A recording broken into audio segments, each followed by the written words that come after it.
In the late 1960s, the Cold War underwater had evolved into a contest of giants.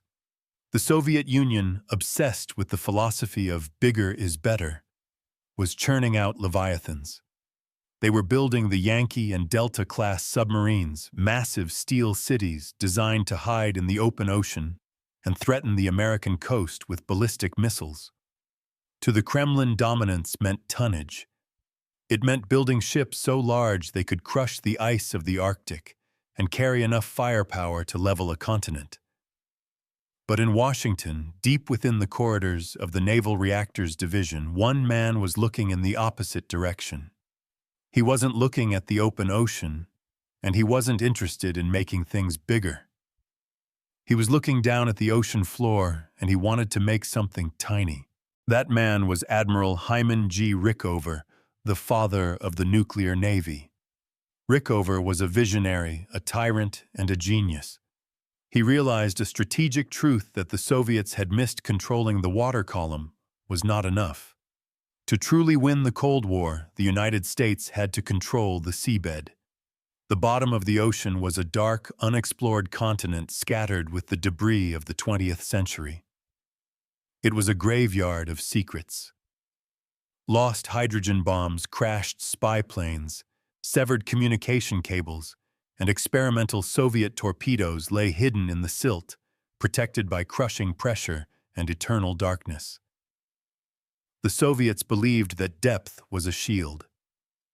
They assumed that if an object sank below 2,000 feet, it was gone forever, retrieved only by God.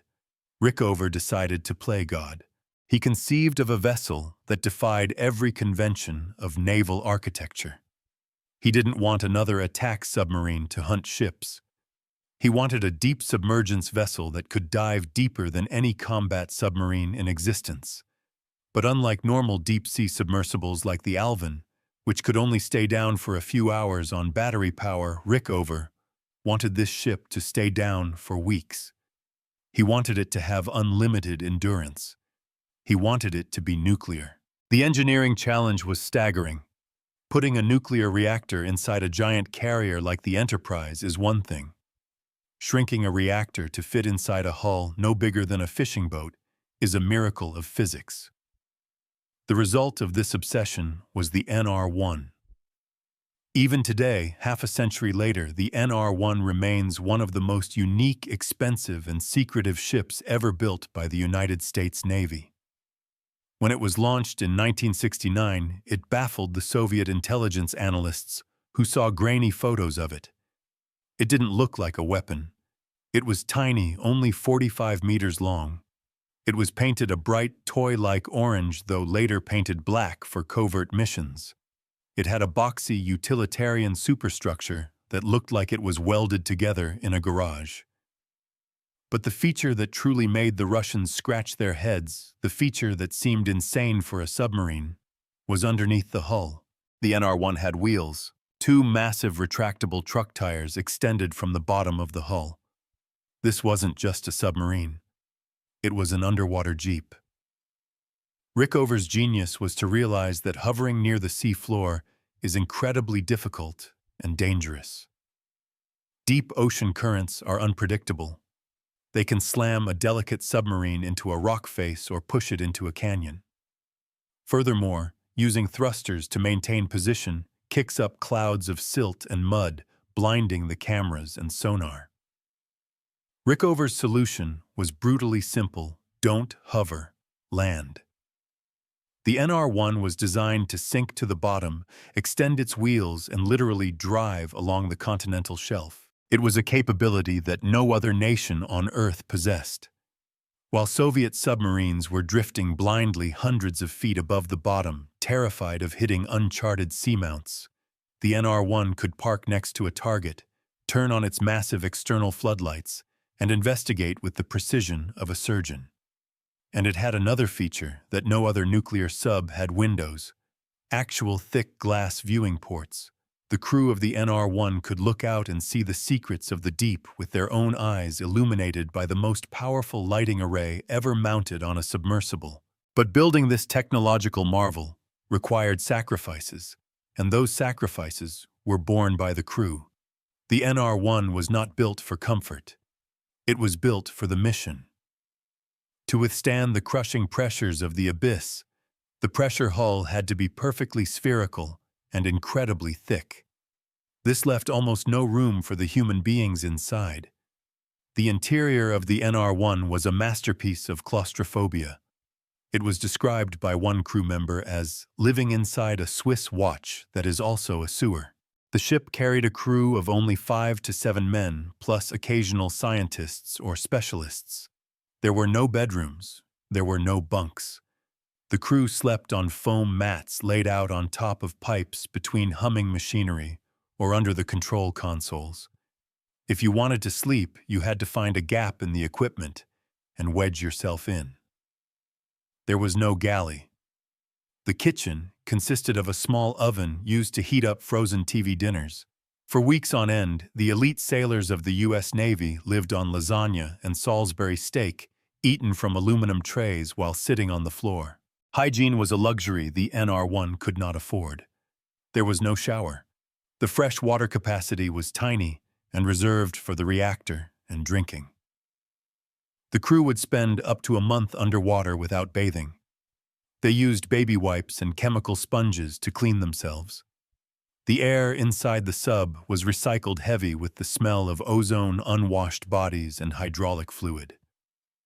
The toilet was a notorious piece of engineering, a chemical latrine or a bucket that had to be carefully managed because flushing against the outside water pressure was a complex and dangerous operation.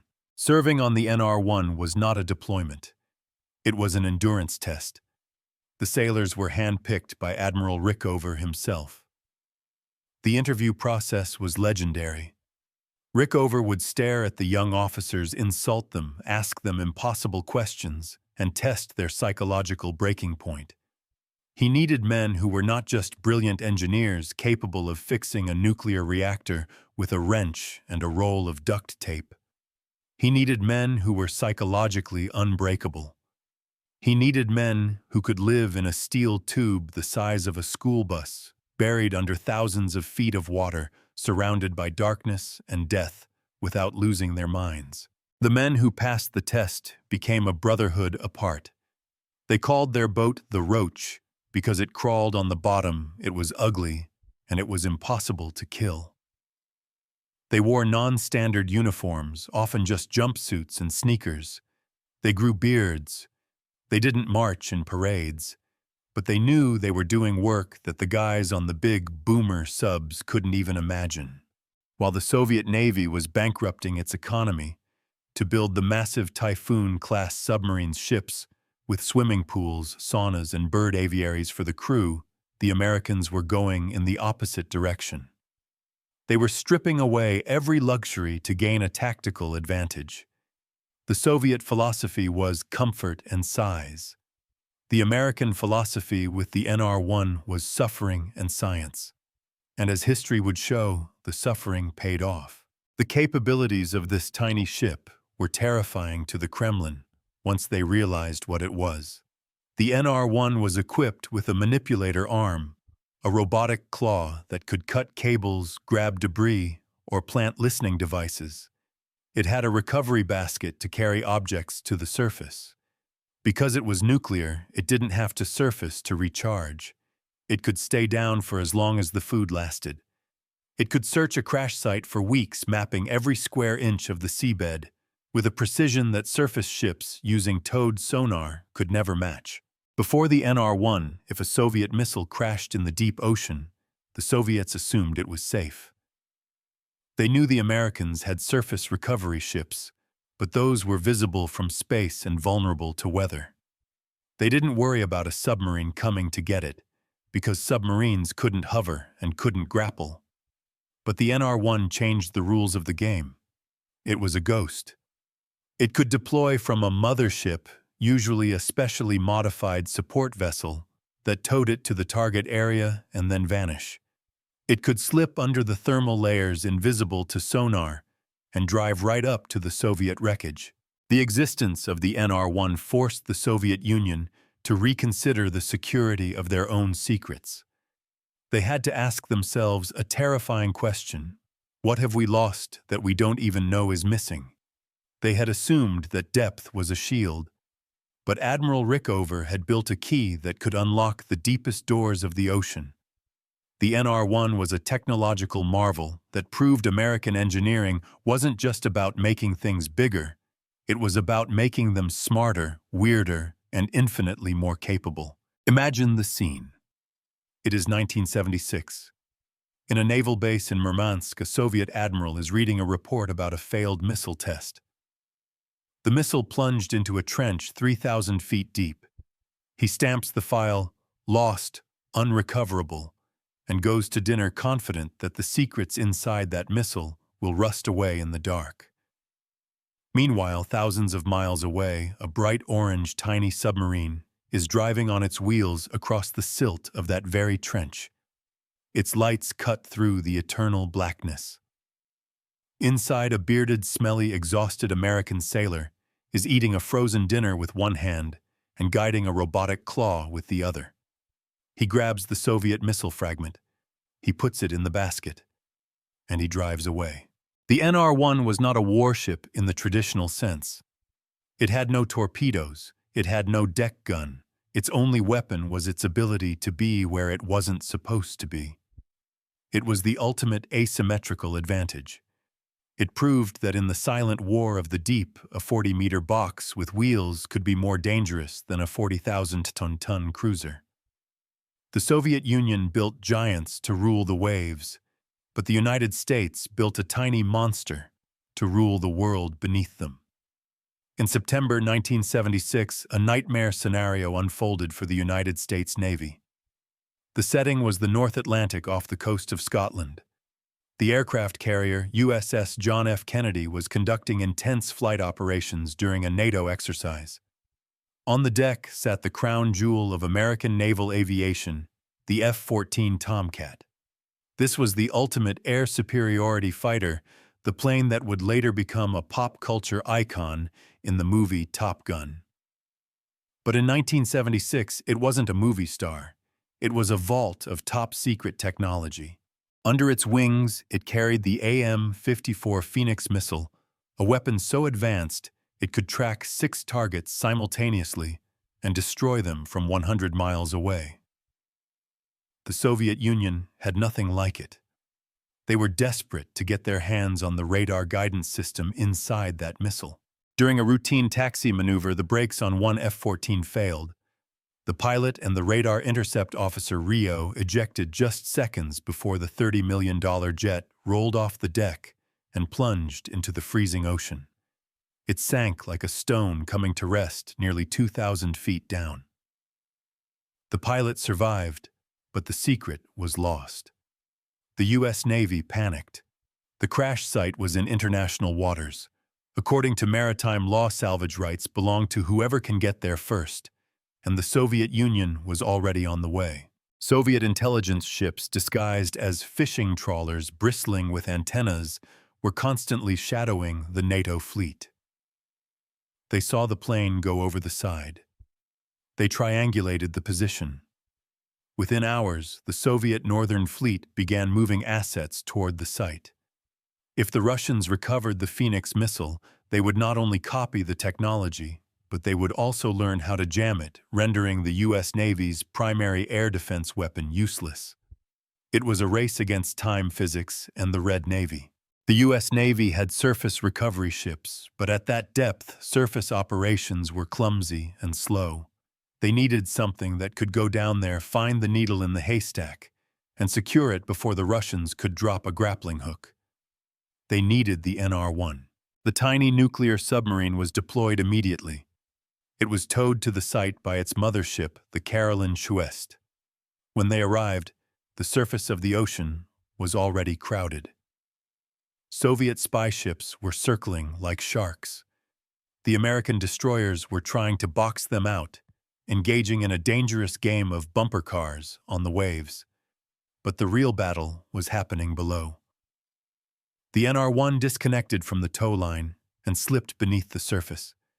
As it descended into the darkness, the chaos of the surface faded away. It was entering its element. The crew of the NR-17 men crammed into a steel box began the search. At 2,000 feet, the pressure is enormous. The hull creaked. The temperature dropped. But the nuclear reactor kept the lights burning.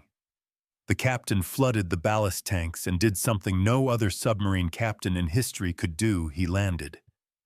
The massive truck tires extended from the hull and touched the silt. The NR-1 was now a rover. It began to drive across the ocean floor. This capability was the game changer.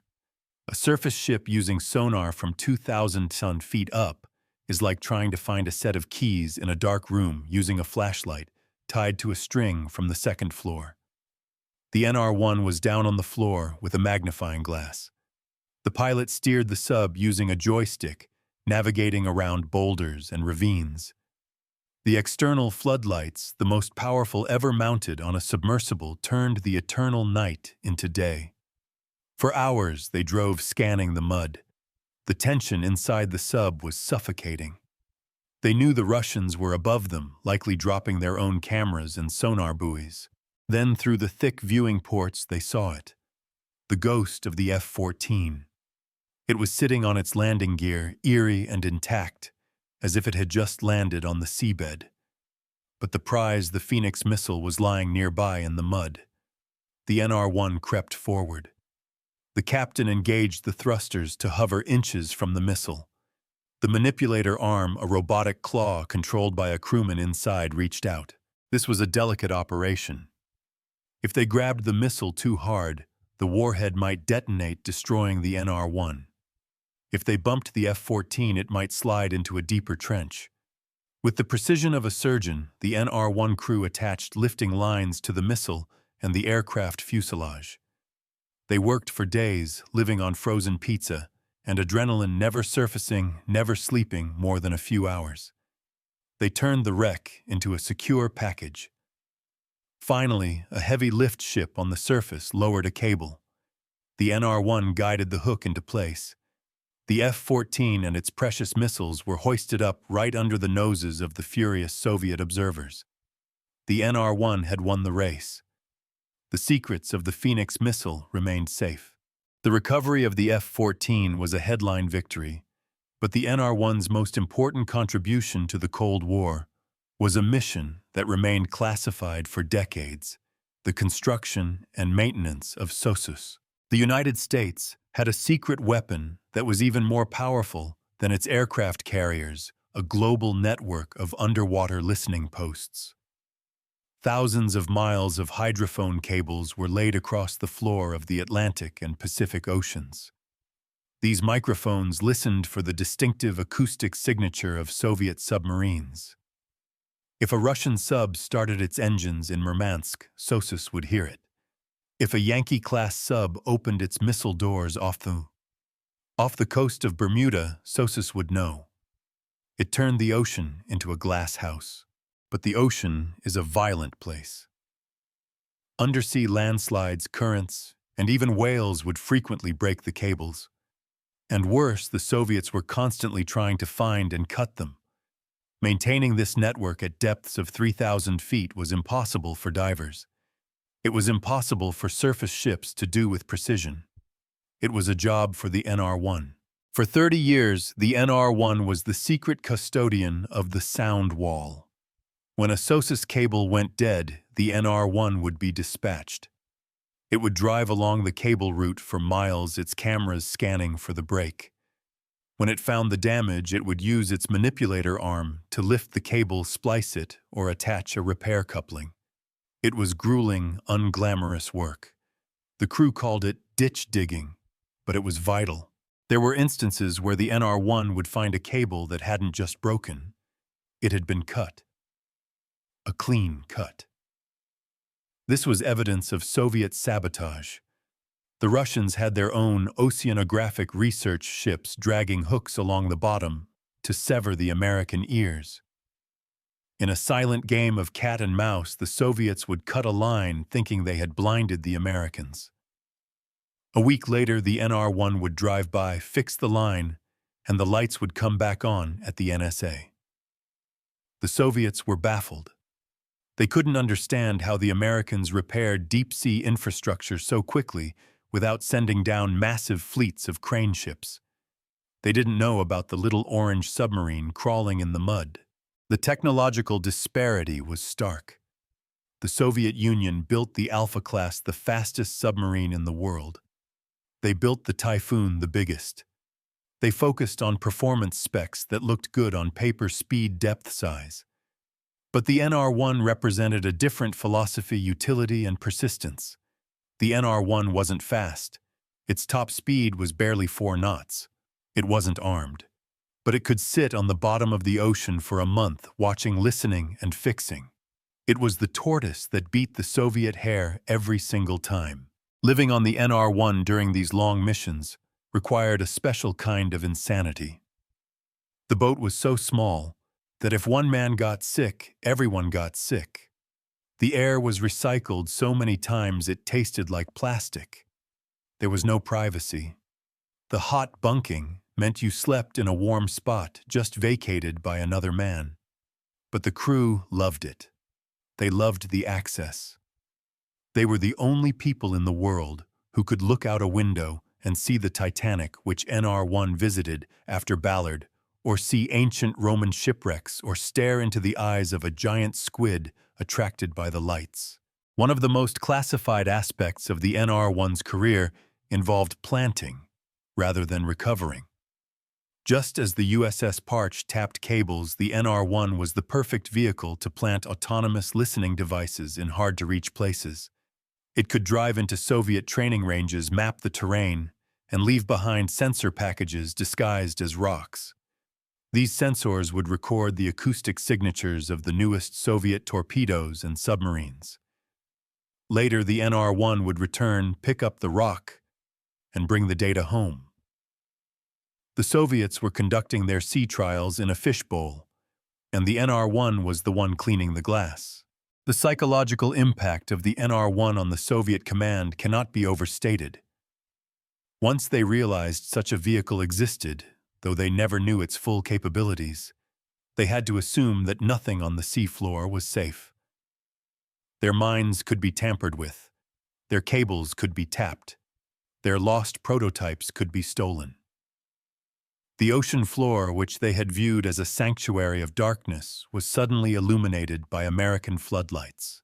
While the Soviet Navy spent billions trying to make their submarines invisible to sonar, the U.S. Navy built a submarine that didn't need to hide because it looked like a rock on the bottom. The NR-1 proved that in the game of underwater supremacy, the most dangerous vessel isn't the one with the most missiles. It's the one that can reach out and touch you without you knowing it's there. As the Cold War dragged on, the NR-1 became older, rustier, and smellier. But it never stopped working. It surveyed the wreckage of the Space Shuttle Challenger. It investigated the mysterious sinking of the USS Scorpion. It mapped the internet cables that connect the continents. It was the Swiss Army knife of the deep. And for 40 years, it remained the only nuclear submarine in the world, with a steering wheel and a set of tires. The Cold War ended in 1991. The Berlin Wall fell, the Soviet flag was lowered over the Kremlin, and the mighty Red Fleet began to rust at its moorings. The giant Typhoon-class submarines, the pride of the Soviet Union, became too expensive to operate and were tied up at the piers, their swimming pools drained and their reactors cooling. But the NR-1 kept going. It survived the enemy it was built to defeat. While the giants died, the midgets soldiered on. Throughout the 1990s and early 2000s, the NR-1 transitioned from a Cold War spy to a deep-sea explorer, proving that American nuclear technology was not just for war but for understanding the planet itself. Its missions in the post-Soviet era were less about stealing missiles and more about solving mysteries, but they were no less dangerous. In 1986, after the Space Shuttle Challenger exploded, it was the NR-1 that was called upon to scour the ocean floor off Florida. While surface ships recovered the large debris, the NR-1 used its wheels to drive along the seabed, identifying critical small components of the solid rocket boosters that helped investigators understand the cause of the tragedy. In 1995, it was sent to the Mediterranean to explore the wreck of the HMHS Britannic, the sister ship of the Titanic. It found ancient Roman shipwrecks that had not been seen by human eyes for 2,000 years. It mapped the routes for the fiber optic cables that would eventually carry the internet, knitting the world together. But even in peacetime, the NR-1 remained a classified asset. It was still the only nuclear submarine in the world that could bottom out and stay there for weeks. This capability made it invaluable for maintaining the SOSUS network, which had shifted its focus from tracking Soviet subs to tracking drug smugglers and rogue state diesels. The NR-1 was the plumber of the deep, fixing the pipes and wires that kept the United States underwater ears open. The longevity of the NR-1 is a staggering engineering achievement. Most submarines have a lifespan of 20 to 25 years. The harsh environment of the sea, the pressure cycles on the hull, and the radiation fatigue on the reactor usually dictate retirement. The NR-1 served for 40 years. It was commissioned in 1969 and didn't retire until 2008. It outlasted 7 U.S. presidents. It outlived the entire Soviet Union. It serves as a stark contrast to the Soviet philosophy of disposable power. The Soviets built the Alpha-class fast titanium liquid metal-cooled hot rods. They were terrifying, but they were fragile. Most of them were scrapped after only 10 or 15 years of service due to reactor failures. The Americans built the NR-1 slow steel, uncomfortable but virtually indestructible. It was the tortoise that buried the hare. However, time eventually conquers all machines. By 2008, the technology inside the NR-1 was ancient. Its computers were relics. Its navigation systems were obsolete compared to modern GPS. The hull was tired. The Navy decided it was finally time to bring the Roach home for good. The decommissioning ceremony at the Groton submarine base was emotional. The men who had served on her the Brotherhood of the Deep gathered to say goodbye. They were a unique breed men who had endured weeks without showers, eating frozen food in a steel tube, simply because the mission demanded it. They knew secrets that will never be written in history books. Unlike the Soviet submarines that were cut up and left to rot in radioactive graveyards in the Arctic, the NR-1 was treated with dignity. It was defueled and valuable parts were salvaged for study. The sail of the NR-1, along with its propeller and one of its manipulator arms, was preserved and put on display at the Submarine Force Library and Museum in Groton, Connecticut. You can go there today and touch the steel.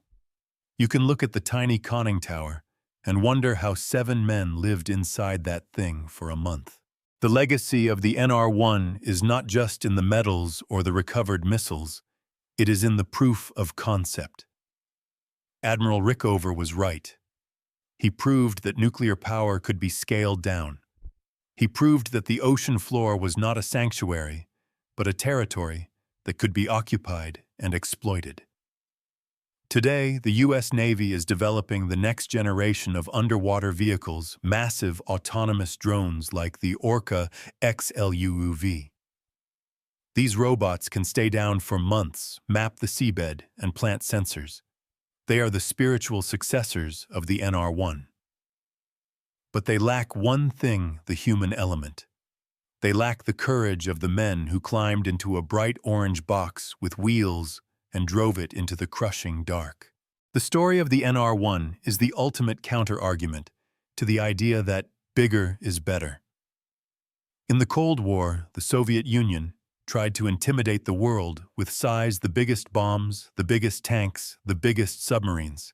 The United States countered with innovation. They built a submarine that looked like a toy, but worked like a master key.